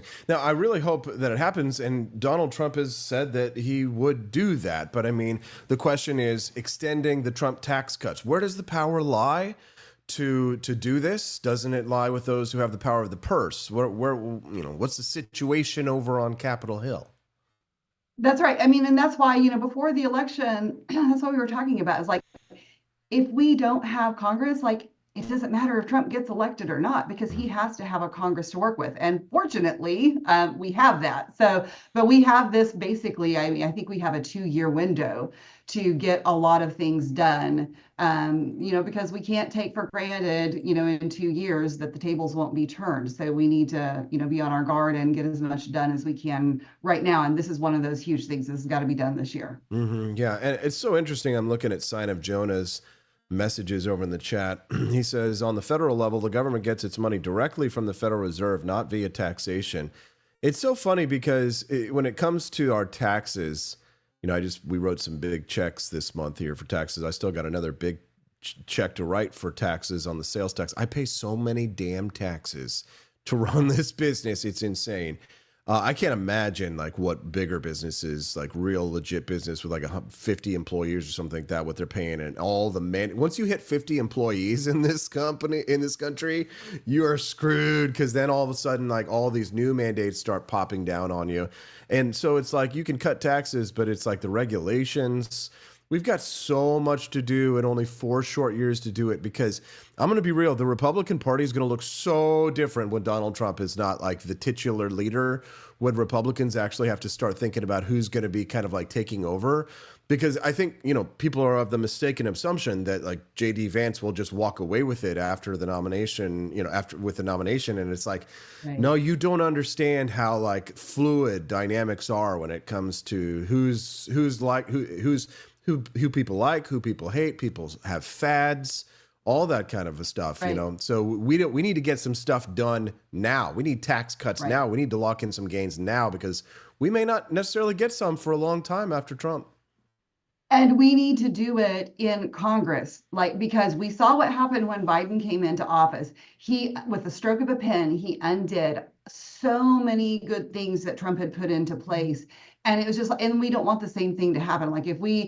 If we rule by executive order, we'll die by executive order, right? So, I mean, that's really important for Congress to do what they need to do. And I think it's a good point, too, that in 4 years, what is the Republican Party going to look like? And I think that we have to think about that right now, because if we wait until 3 years in to think about that, it's going to be chaos. We have to lay the foundation for that now. Mm-hmm. Yeah, no, I totally agree. That's Camellia Peterson saying that right now on the Wake Up America show. Good morning, pineapples. Click the like button and make sure you come back and join us. If you like Camellia Peterson, then you can keep her. On Tuesdays and Thursdays, Camellia joins us here at 8 a.m. Central Time here on the Wake Up America show. That's her regular spot, and she's a big supporter of the Wake Up America show. It really would not be the same without her. 2.5 years we have been streaming live, 7 to 9 a.m. Central Time. It's crazy. And the fact that it's growing, and that we've added employees, and that now we've got like the shop doing crazy business. It's just been a fantastic ride. And no matter what happens, it was a little bit of a gamble, but it certainly has paid off so far. And I love the community. We get all these new people in the chats and stuff that we're interacting with. Camellia and Stephanie has been doing phone calls this last few weeks, and Brad's been doing phone calls to kind of get everybody ginned up and start building the network even more. But it's wonderful to hear Stephanie's conversations with some of these people on the phone, like Sign of Jonah and Jose MMA, and just to hear the people who are really being impacted out there, because it's not just numbers and ones and zeros on a screen.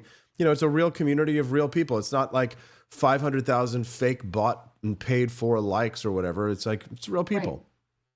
Right. Can I tell you something? So you had mentioned, I know it was a few days ago, that you guys were doing phone calls, and I just thought, that is something like, what other show does that? You know what I'm saying? And that is something that I think is really unique.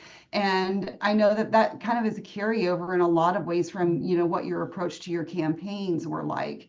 And so that personal touch, I think that cannot be underestimated. And it is part of creating that community. I just thought that was really neat when I heard you guys were still doing that, because I know you did it kind of at the beginning too, when you were building up the show. And so to continue doing that, I think is just something that unique, and that it's part of what makes this show what it is. Well, thanks for saying that, and it's funny because it has the attendant effect of being quite utilitarian, right? It is in that it is useful. Sure. It's very useful for the business to do it. But then also on the other side, you can't quantify the value that you're getting from building real relationships with people, where a lot of influencers online, they're just fine to just kind of take people's donations and live their own lives, and who cares or whatever, right? But when That's I right. said, so I was telling somebody, yeah. I was telling somebody last night that, somebody had commented on one of my things about the show that I posted last night, and somebody else asked me, who is that? And I was like, that is a regular viewer, listener to the show. And also, I think actually happens to kind of live here locally in the Jeff City area. And I was like, that's one thing I need to do, is I need to make a time to have something just to meet everybody that we know watches and listens to the show that's in the area, because there's a lot of folks that I haven't met in person yet. And it's always so fun to get to meet people in person. Yeah, no. So we got a lot of hangover from the radio days for sure. But it's funny because, you got Springfield, Missouri, Kansas City, Missouri. You've got Jefferson City, Missouri, T-Mill and others, Nelson, so many locals here, which is really fun too. So, and I'm trying to give everybody the best chance to meet everybody. Unfortunately, I can't accommodate everybody, but that's why the DC tour I thought would be good. And, I didn't want to get too ambitious and be like, let's just go to Argentina, right? But I just wanted to say, hey, let's do something first together. And sort of an upgrade from the river rafting tour trip that we did a couple years ago, which was a blast. But this time we're going to step it up a little, and I will be your 3-day tour guide and it's a Liberty tour, so it's about the things that I really love, or the insider things about Washington D.C. that you might most tours that you go on, if you go walk by the Franklin Delano Roosevelt Memorial, are not going to offer you a photograph of you flipping the bird to FDR's. Yeah, right. So the Liberty tour, of course, will visit the Jefferson Memorial and all that. If you want details on the AP DC Liberty Tour, then I'm going to need you to go to forlibertyshop.com and book your ticket today, because they are booking out a little faster than we expected. And so, yeah, it's good to hear, but we do have a limited number of spots, and the buy one, get one discount doesn't last long either. So save as much money as you can and book those tickets, and then book your trip. Visit us in Washington, D.C., the May 1st to the 3rd. Camellia, there's a rumor you might be there. I'm not promising that, but I know you're looking at it. I am looking at it, and I'm working on it. I really would love to be, so I've got to get that sorted out this weekend. I bet she'll be here with us. T-Mill22, thanks, Camellia, for being with us. Camellia, anything else you want to say before we let you go? No, I just appreciate you guys. It's always a blast, and we're done almost with our work here in Jeff City for the first full week of session, and it's go time and time to get the government out of the way, and you can all do your part. And if you ever need help with knowing how to do that, I'm here for you. Even if I'm not a kept woman. Good morning, pineapples. We'll see you later, Camellia. Thanks so much for coming on. Good day, everyone. Looking very good, very nice. Good morning, pineapple. Looking very good, very nice.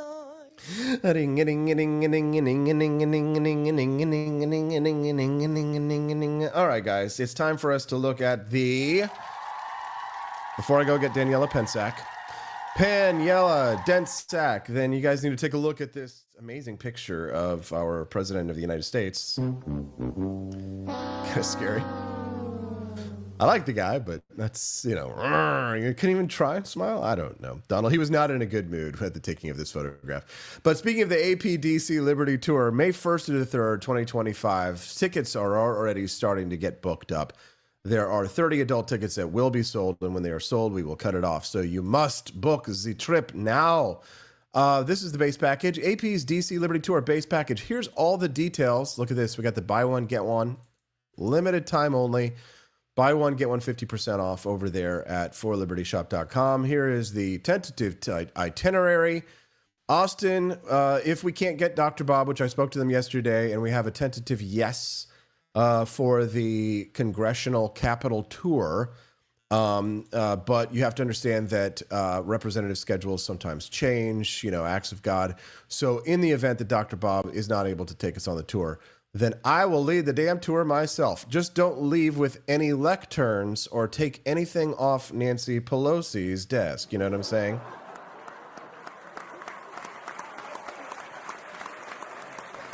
Well, good morning, pineapple. Looking very good and very nice. The APDC Liberty Tour package is the base package. What is the base package? Well, it's the base package, and then you can get upgrades. We have, for example, one exclusive private dinner with me and Stephanie on the tour that you can book. Only one, though, and when that's gone, it's booked, it's gone. An exclusive Liberty Tour merch package. We've already sold one of those. That means I will be giving you a nice gift basket when you arrive. And if you'd like to join us for a live recording of the Wake Up America show with me, AP, on the tour on that Friday morning, then go ahead and book one of those tickets as well. So if you guys want to join us in Washington, D.C., May 1st to the 3rd, you can do so by going to forlibertyshop.com and hitting up that button and buying yourself some good times.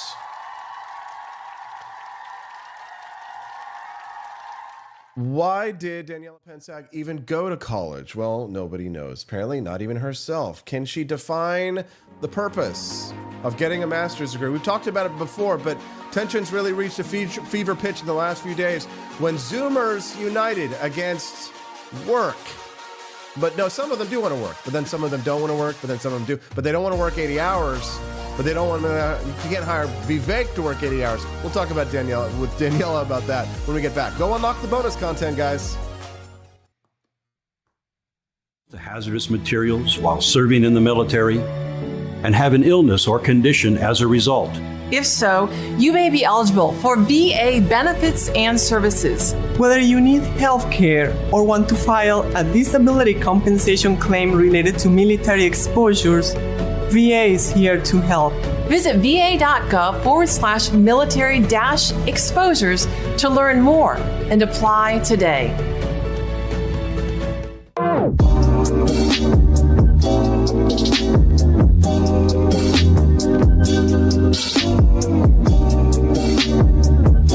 there wasn't going to be somebody who was a fiery champion of liberty, somebody who would get out there and who would be aggressive, and if they wouldn't do it with more fire or passion than I had, then I would go and I would fight this battle for us. I've fought for the principles that we all share. Parties tend to be secondary to me. We're here because we believe in the principles of liberty. I am not a perfect messenger, but I think I'm a damn good one. This is a replica of our first president's flintlock pistol. You have my full support, my respect, and my gun.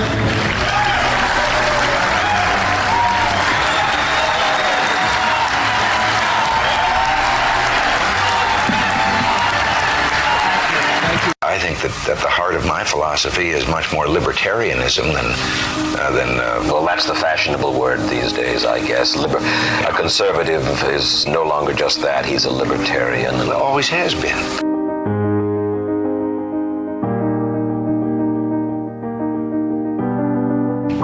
Yet any time you and I question the schemes of the do-gooders, we're denounced as being against their humanitarian goals. They say we're always against things, we're never for anything.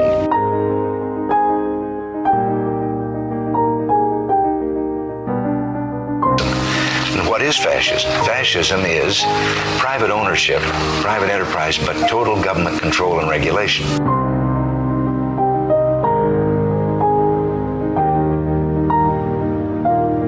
Well, the trouble with our liberal friends is not that they're ignorant. It's just that they know so much that isn't so.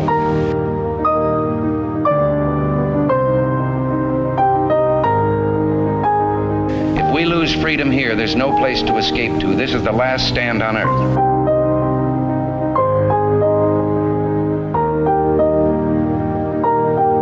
This is the issue of this.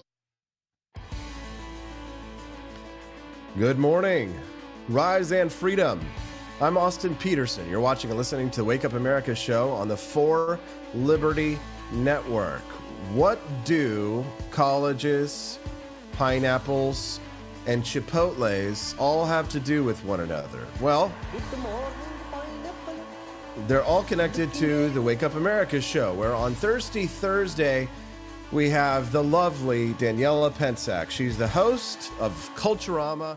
She went viral on X.com yesterday for asking what I think is a, fairly banal question. It was, why were we told to go to college? At least I'm not quoting it exactly. Maybe she can fill us in on exactly what it was. And why is such a simple question, random question, causing everyone to chatter online? Daniela, good morning. Welcome to the Wake Up America show. It's nice to see you. Good morning, Austin. Thank you for having me.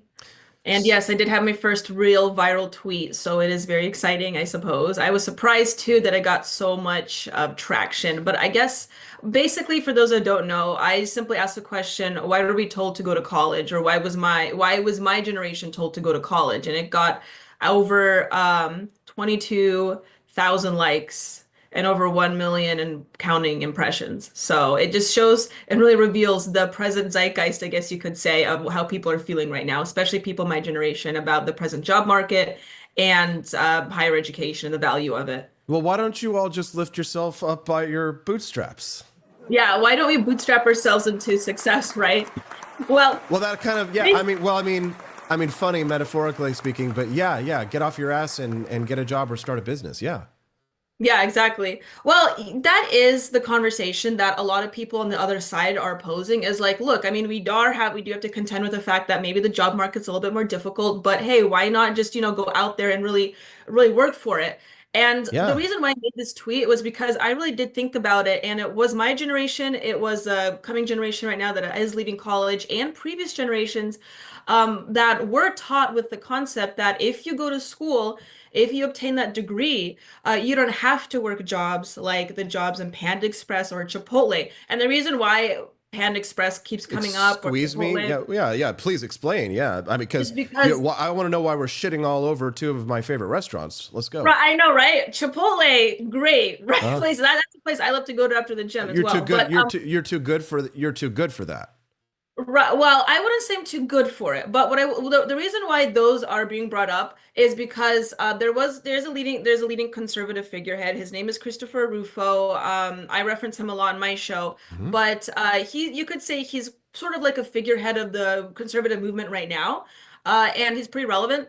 And he made the tweet referencing how positions, management positions in jobs in Panda Express and Chipotle makes a certain amount of money. I think he listed like 70K or even 100K potentially if you work there long enough. And he said, well, hey, look, these jobs, they do offer these, these salaries, and that varies on what location you live in. He lives in a fairly affluent area, but regardless, but people were upset. People were upset about him doing this. People were upset about it because the big question is, why do we have to go to these positions and work in these restaurants? And this is why I really thought about this concept, is that I was taught that if I went to school and really worked hard and believed in the meritocratic dream or the American dream or whatever it is you want to frame it, we don't have to do those jobs. And I think the reason why a lot of people, especially Zoomers, are upset is that you don't want to do those jobs. So this is a job that an American won't do, is what you're telling me?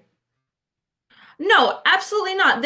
Americans will do this, but these jobs. But only Americans should be allowed to be hired to do the job that the American doesn't want to do. Is that what you're telling me? I frankly think that Americans should be put first, especially right now, because we are, as I mentioned on my show previously, but they were told they didn't have to do the job. It seems contradictory. Help me square that circle for me.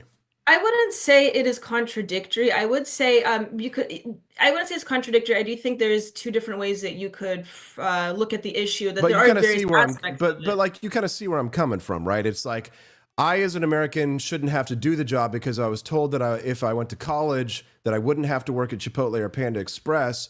But also, I want to eat Chipotle and Panda Express. I know you like it, but you can't hire Vivek Ramaswamy to work at the Panda Express, even though I won't work there. No, well, you have to find some idiot American who will work at the Chipotle or Panda Express. It's a very multifaceted issue. Yes. First of all, we do place higher. We do evaluate the academic degree very highly in this nation, and I've said this multiple times on my show, is that not everyone should go to college. Not everyone is destined for college. That's like a big aspect of it. But also, like, in addition to that, it's not just that, it's that these jobs have been, classically known to be for younger people, basically. People that are still going through college. Managers at restaurants are supposed to be younger people? Well, he didn't list just managers at restaurants. They're talking about servers too, and that's what really upset people as well. Is that they were saying that you could just be a UPS driver, you could just be serving at a restaurant for years, and you could make a decent living wage doing that. And even though that's technically true, we shouldn't have to have full-grown adults. 30-year-olds have to do this job if this is, because elitist. They did go to school, especially. They have to go elitist. What strangely elitist views from these right-wing populists, don't you think, Daniela? I wouldn't say it's elitist, because you have to understand that look down on these jobs. No, it's not, because the job market is extremely difficult to break through, especially if you're a younger person. When has it ever not been? What are we supposed to do? Is this do we need DEI for the young people? Like, I'm sorry, I don't remember that the American dream was supposed to be given to us, or that liberty was, that the idea was it's pursuit of happiness. It's not guaranteed. It is, I understand that, but we also are basically having to compete against the entire world here. Yeah. We are inundating our job market with H-1B hires, essentially, and I've seen But you won't do the job. You won't take the job. On the one hand, it's a dirty remedial job, but and then you're not allowed to hire Vivek to do it. Vivek Ramaswamy. Do you think Vivek should be taking our U.S. senator jobs? Well, Austin, we have had the H-1B visa hires go in and view every field and every industry. And if you look at the research, if you look at it, they interview every industry. And positions that I went to school for, like policy think tank positions, are being given to H-1B visas. And I don't understand why we are giving it to foreigners, basically, for a think tank like Cato Institute that primarily hires H-1B visas for positions that I would apply for and move for. So, and and I went to school for, and I'm an American citizen.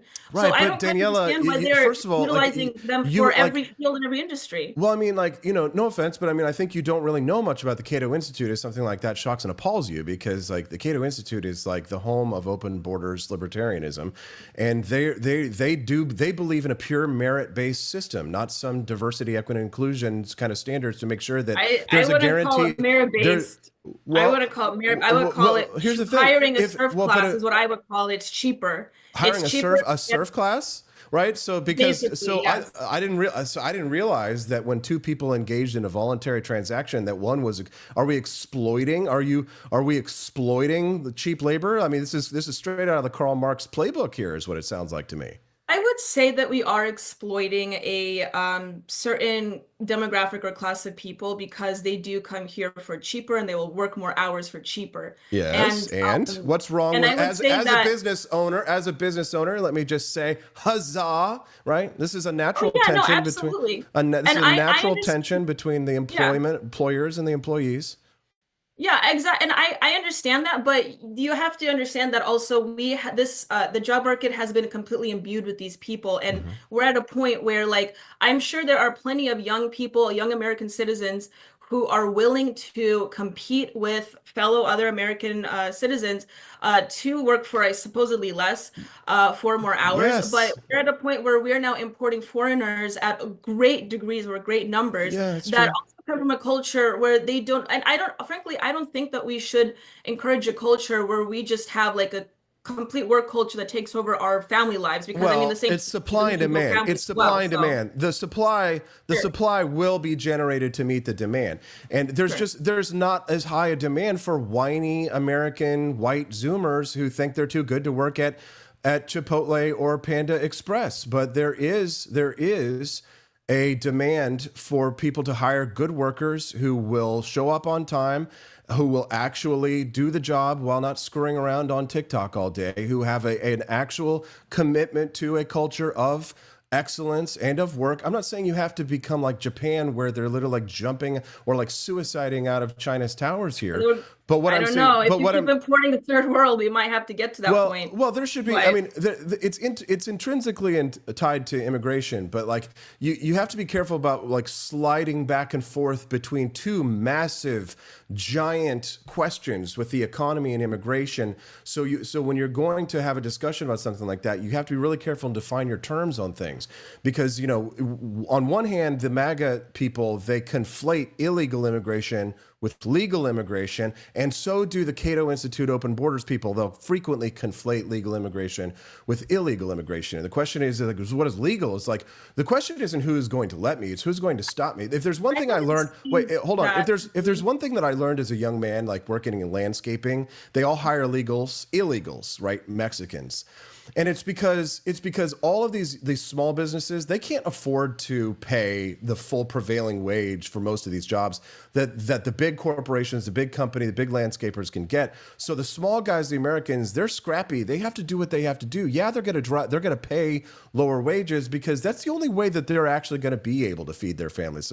So it's like, it's a weird, strange, like elitist sort of like anti-intellectual, anti-economic view that we get from these MAGA people, that it's more if facts don't care about our feelings, this is very much, it just doesn't feel good when they don't hire an American to do the job that the American doesn't want to do, when the other guy will do it cheaper, and that's literally the only way I can feed my kids. Like, you know what I mean? So so please, your rebuttal. Well, first of all, I didn't see illegal immigration be a big aspect of this conversation. I mean, everyone is fairly aware that H-1B visa is a completely legal process in order to come into the country. So, but I haven't seen it. But you think it should be illegal, right? So, I mean, that's the problem. You want to make it illegal. There have been people coming out saying they want an immigration moratorium, for instance. I haven't seen it come out and saying that. I haven't seen those two issues conflated. You're not against H-1B. The conversation is about the job market being overrun by foreigners for jobs that, frankly, should be given to Americans first. You think you don't have to compete? You think you don't have to? You think you shouldn't have to compete with the world?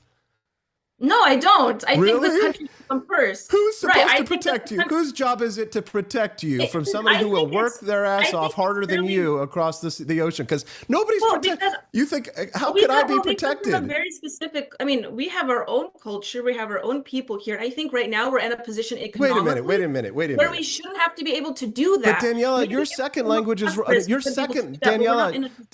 You say our culture. Your second language is English. Right? Not your first culture. Absolutely. Are you and I really of the same culture other than the fact that we share a similar hue to our skin? Who's we, white man? Who's we? Who's we, white man? I have no obligation to you based on your ethnicity. I have no obligation to you other than just simple respect for your individual natural rights. I don't have an obligation to hire. I understand that. But I don't have an obligation to hire you because you're white. I have an obligation to hire you because you're good. Well, this isn't a conversation about ethnicity. I mean, not at all. Or culture. Culture and ethnicity tend to be tied. But they became citizens. They assimilated themselves and me into this country. And this isn't a conversation about immigration. I mean, it never has been a conversation about immigration. This is a conversation about employability and job displacement that is being placed to the foreign world. And yes, Americans right now, especially younger generations, we do have this debt that we have to deal with, that you mentioned, first of all. But second of all, it's the hardest time right now to even get a job, to get a house. To pay for a house, to build a family. And you see these conservatives, people like Christopher Rufo, by the way, that essentially started this entire conversation, that say that like, we have to build families, we have to, make our country great, essentially. But the entire generation of Zoomers that went to school were taught that we should go to school and we should work in a meritocratic system and achieve the American dream. Can't do that because we were forced to compete against the rest of the world. Yes, basically. Yeah, that is merit. And, that's part of merit. But that's part of the merit. Right now. No, it's not. No, it's not. You don't. I don't know. No one can afford a house right now. No one can build a family right now reasonably. So you're admitting that they're better than you because they can outcompete you. I mean, I guess when it comes to working like a dog for little pay, I guess. Yes. I don't know if that's what it has to be. But that's the thing. That's what you have to do. Wait until you own your own business, Daniela. You will work like a dog. Not possible anymore. You will work. Yes, it is. Listen, I have a musical fucking theater degree. Okay, right? I am the enemy according to the right. It's the theater kids and all this kind of stuff. And guess what I'm doing with my theater degree? I'm starting a business. You will see it differently. You can't say on one hand that these people are terrible, that we're importing these terrible third world countries, and then say on the other hand, but we shouldn't have to compete against them because they're out competing. They're doing a better job than us at our jobs. And no, you can't. I won't do the job, but you can't hire that guy to do the job either. And to say that H-1B visas, they do the job and actually start a life. I mean. Listen, I mean, I'm applying for jobs that aren't only policy-oriented jobs. I mean, I know plenty of people, so in my age range, that are applying. Why are you applying to be a wage slave? Don't apply because to be a wage slave. Because that's the state we're in right now. No, it's not. No, it is not. You are not. You are missing a whole other sector of this. You're literally saying you don't want to be a serf, and then you're going applying for jobs to go be a serf, right? No, I never said I'm above any job, and I actually haven't seen anyone in this conversation say they're above these jobs. They can't the Chipotle Panda Express conversation is specifically about the whole idea of that conversation is that I went to college and I shouldn't have to work these jobs. You said that specifically. I could roll that tape back. Because these jobs are, like I mentioned initially, this is a very multifaceted issue. Okay. Yes, there is a problem within the reason why the college degree is meaningless now is because everyone's taught to go to college. That was a point of my tweet, is that not everyone should go to college. And there's plenty of people there that should go in the trades, should go in the service industry. Also younger people, by the way, young Americans that are in college that should do those jobs instead. But regardless, those jobs are, I mean, anyone's willing to do those jobs. And I haven't seen people say that they're not. I've seen people literally say that they have applied for those jobs and still got denied, and they have the college degree. They're overqualified. We also have the issue of overqualification as well. So let's talk about but you're avoiding dealing with the question of it itself. I'm looking at this from a meta perspective. Getting the jobs. I appreciate that you have care for other people in society, but you specifically, Daniela, answer your own question that went viral yesterday. Why were you told to go to college? I mean, you went to college. You have an advanced degree. You have a master's degree. Are you seriously saying to yourself right now that like you wish you hadn't gone to college? No, I know I needed to go to college. Why? I'm different. Why are you different? I am Somebody different. hit the Yeah, I'm sorry. applause I'm button. sorry. Hit the This applause is why I button. had the Culturama show, is that I am different. That's why you picked me. Yes, That's because why you picked compete. me. But listen. It's not just because you're an American. It's also because you're the best. I'm not going to hire. So I can't. You have a unique job that only really an American could do, right? And I look at you as an American, right? Despite the fact that English is your second language, because it's not about that for me. Because when it comes to Vivek, would I hire Vivek Ramaswamy at cheaper than Daniela and stuff like that? If it worked out, probably, right? But you couldn't do it because that's not how the economy works. It's not like it's this fixed amount of jobs. And the problem is this: the job doesn't belong to you. It doesn't belong to the government. No, it belongs to me. And no. I'm not also, saying. I'm saying the royal you. You're conflating it with language and culture. This has nothing to do. Oh no, with, I know. I'm only mentioning. know. I'm only mentioning it. It's just the icing on the cake here to my underlying argument, which is simply that, again, when I say you now, I'm speaking about the royal you, right? Not you necessarily, individually, personally, but I'm speaking about who owns the job, right? The business, the employer, the person who creates the job owns the job. The nation doesn't own the job. The employee does not own the job. He works at the behest of the employer. It's the job. I say my job, if I create a job, it's my job. I determine who works for me, right? I am the decider of who gets the job, not anyone else. Just get but cheaper me, labor but for me. more hours and work people like But here's the dogs. thing, I just and don't this think is is the best and option. now I'm not saying royal you anymore, Danielle. Now I'm speaking to you individually. Go to LegalZoom.com today and file for an LLC or an S corp, and have the courage of your convictions. Like, it's tough out there, but you're doing the buy me a coffee thing. You've got the Culturama gig, right? You're building yourself up. You went to college. You're different. Like you said, it's different for you than it is for other people. But don't be a wage slave. Start your own business. We don't live in that kind of economy. Yes, it's $175. It's nice, it's nice to think that, and these are things that you do grow and cultivate on the side. But honestly, unfortunately, in the economy that we live in right now, we can't just work on side gigs or work on our passions. Unfortunately, that's where we're at right now. It is $175 if you have. It's $175 to file for an LLC on LegalZoom.com. You could be incorporated today. You could open up a bank account. It's not feasible right now, especially people that have to pay rent. And God forbid if someone has a family but they can't afford it. I will pay for your business account. I will become a minority shareholder in your business. I will do it today. I will get you set up. I will set you up with your bank account. I will set you up in business today, Daniela, if you would work at it. We can look into and talk about it, but another reason why I did want to bring this up, and that I think really upsets people, and there is an elephant in the room here, is that the guy who initially brought this conversation, Christopher Rufo, yes, he is known to have started this Manhattan Institute project, and he has hired on what started this controversy. He's hired on a former leftist, and she worked in porn. And the reason why people are upset is because the only reason she got this job is because that she knew someone already working in the organization. And so this entire conversation came up a few months ago saying, what is the point of starting this organization and advertising it to all of his followers and saying, if you have the talent, if you have the ability and the charisma to get this job, I will give you this job for my project here in the Manhattan Institute. And instead, he gave it to someone that essentially he just knew, that was formerly a leftist and doing videos for Biden just a few months prior, or however long it was. And so people are upset. I've applied for that institute. A lot of people applied for that institute that I think were very qualified, and actually I think are more aligned with those positions than the lady that he's hired. And this is also an issue. That's why you need to start your own business, because if you're so smart, if you're so brilliant that you know better about who to hire, and you would hire somebody in meritocracy, you need to start your own institute. I mean, literally, you got the MBA, you got the master's degree, you got the higher education. Everyone's gonna have to start businesses now. I mean, I don't know if that's a feasible economy, but I suppose everyone can be an employer. I guess no employees. Contract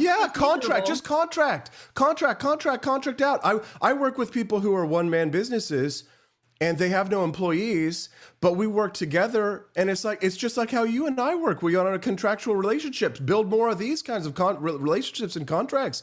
Daniela, you're looking at things in such a two-dimensional way in terms of the economy, but you will find there is a third dimension to this when you stop looking at things from the whole Marxist, classist, That's going to make another elite class. Good. You are an elite. You are an elite. You even admitted it so earlier when you said you're different. You talked about bring that. up the conversation of importing a serf class, essentially. Well, I mean, trust me. You're making the stratification regardless. But that's the thing. Once you go into the third dimension, once you start to be an employer, you will, and then you start looking at hiring. Trust me, I've hired Anong-Mittals. I've hired white American, local born and breds. I've hired, I've dealt with the cultural differences between the two. From a hiring perspective, it will change your mind when you have that experience to work with the difference of the American work ethic and an Indian work ethic.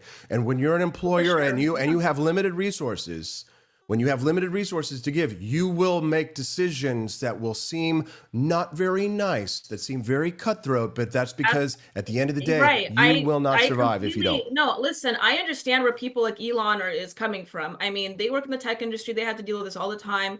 I understand that. Tesla just laid off 15,000 workers. And they were saying that they were in shortage of workers. And this is why it's disenchanting Americans, is that these are people that had the jobs, that did the job, and they were laid off just for new H-1B visa hires for cheaper. Very unfortunate. I understand there's a cost benefit analysis here, but what I like to look at this, and what I see the younger generation look at this, is that we're not simply an economic zone. I mean, we are a country, we are a nation, we are a people, and this is not a question of skin color or anything related to that. It's just a question of these are Americans and these are American citizens. Like I said, my parents became naturalized. I'm a natural. I mean, I was born here in the States. So it doesn't have to do ethnicity is an intrinsic part of this conversation, by the way. It's not just because you I don't see it that way. I don't Wait. You and I may not see it that way, the way that the Groypers do, but for them, it very much is intrinsically tied to ethnicity. Sure. Yeah, I mean, Groypers poison pill everything, but just because there's a few bad apples in the... Okay, well then, I'm glad to hear you say that. I'm glad to hear you say that because I do think it's important to really try and separate that out from it. But it's not true to suggest that it isn't part of the conversation in the sense that they very much do dominate the conversation with the ethnic stereotypes in part of this one. So in some sense, you almost have to accept the concept of this nation as a propositional nation, right? Dedicated to the proposition that all men are created equal, right? Regardless of their ethnicity or their ethnic background, right? But on a cultural perspective, we do need to understand that America is multicultural, even when it was just all white. There were the Protestants, the Quakers, the bakers, the candlestick makers, and the shakers, and ne'er the twain shall meet. The difference between North and South during the Civil War, the agrarian versus industrial split. There have been class structures and class what we call tensions in this country. Much of it manufactured, some of it actually true. Right, a good thorough studying of the Gilded Age is probably the best advice I could give to anybody to kind of understand what we're talking about today, which led to the rise of progressive politics. And I think in some ways, Daniela, much of this does lead back to the conversation about Theodore Roosevelt progressive Republican attitude, which I think MAGA definitely does exude to a certain extent. But I just got to say, I'm just much more Vivek Ramaswamy in many ways. And I'm more Vivek than I am Ann Coulter, I guess you might say, on this conversation. Oh, we're getting towards the end of the show, Danielle. That was great. And don't take anything personal. Please understand this is just fun issues, and I thought it would be good for us. So if I beat you up a little bit, it's sheerly entertainment value. We're cool. Part of the job. Oh yes, exactly. Part of the job. But it's a great conversation. I think the audience, lots of people agreed with you as well out there. So don't feel bad. You did great. Is there anything else that you want to share with our listeners? Maybe something happening, I don't know, tonight at 7 p.m. Yes, please join in Culturama today from 7 to 9 p.m. Central. I'm going to be talking about this topic inevitably as well as many other topics. Obviously, we're talking about Biden's farewell address and Trump's new picture, which, by the way, it's Man, when I first saw that picture, I was just blown away. I think he's entering his villain arc right now. No holds barred right now. But yes, tune in to Culturama. We talk about topics like this and much more engaging topics. And I think you guys are really going to enjoy this episode. Love to hear it. Love to see it. Danielle, you're doing a great job on Culturama. I'm always having a blast watching this show, and I can't wait to hang out with everybody tonight, where they'll all be agreeing with you, of course. Have a wonderful day, and we'll see you tonight at 7 p.m. at rumble.com/Culturama. Yeah, thank you. Thank you. Oh, great show. Thank you very much, guys, for being a part of it. That was great. Joni Rankin, Luke Sacker, John and KC, C.O. Day, Quest Fanning, Brad Beckman, Kermode Bear, Sign of Jonah, Whitey White 14, Mongoose 87. I see one last word there. I see Whitey White saying it's Anglo culture. No, it's not. This is America, bitch. This isn't Anglo anything. We started a new culture here in the United States. It's not Anglo. It's not Gallic. It's not Icelandic. It's not Danish. It's not Sweden. It's not Eurofag at all. It's just not. Euro. This mustache is Euro. Why don't you sit on it? Wake up, you sexy bitch. It's time to sin. We're always having a good time here on the Wake Up America show. Thanks so much for helping us out here today with your Rumble rants and all your support. We'll see you guys right back here again tomorrow. Oh, looks like today is the first time we did not unlock the bonus content. That's very sad. There you go. What will this mean for our future? Well, I guess we'll find out in the future. Tomorrow morning, 7 a.m. See you right back here again on the Wake Up America show on the 4 Liberty Network.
hazardous materials while serving in the military, and have an illness or condition as a result.